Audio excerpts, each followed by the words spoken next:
پیارے بچوں، آج کی کہانی ہے لالچ بری بلا ہے۔ تو ایک رکون تھی جو کہ ایک مچھلی پکڑ کے گھر لے کے جا رہی تھی۔ تو راستے میں اس نے پانی دیکھا تو وہ ادھر ہی رک گئی۔ اس نے پانی پینا شروع کیا تو پانی پینے کے بعد وہ واپس اٹھی اور اس نے وہ مچھلی اٹھائی اور چلنا شروع کر دیا۔ پھر ایک بھیڑیا اٹھا جو کہ بہت بھوکا تھا۔ بھیڑیے نے جیسے ہی مچھلی دیکھی اس کے منہ میں پانی آ گیا۔ تو بھیڑیے نے جلدی سے اس کا پیچھا کیا اور اس سے وہ مچھلی چھین لی۔ رکون بہت ڈر گئی، لیکن پھر بھیڑیے نے وہ مچھلی اسے واپس کر دی اور رونا شروع کر دیا۔ رکون کو سمجھ نہیں آ رہی تھی کہ یہ مسئلہ کیا ہے۔ تو بھیڑیے نے کہا کہ کل اس نے ایک مچھلی کھائی تھی اور اس کا کانٹا اس کے گلے میں پھنس گیا ہے۔ رکون نے اس کی مدد کرنے کا سوچا۔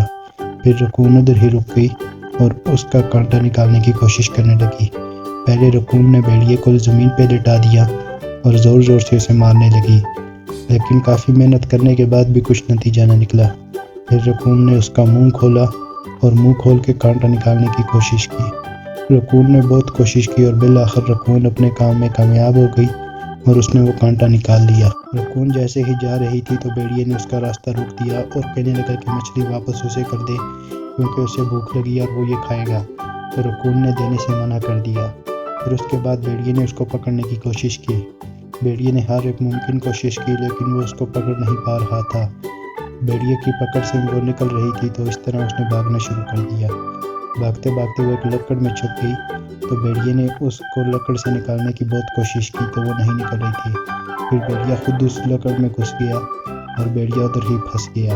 پھر اس کے بعد رکون نے ایک ڈنڈا اٹھا لیا۔ اس ڈنڈے کے ساتھ اس نے اس کی خوب پٹائی کرنا شروع کر دی اور وہاں سے گرتے ہوئے وہ سیدھا جا کے پانی میں گر گیا۔ تو ادھر سے ہی وہ پانی میں ہی رہا۔ تو پیارے بچوں، اس کہانی سے ہمیں یہ سبق ملتا ہے کہ لالچ بری بلا ہے۔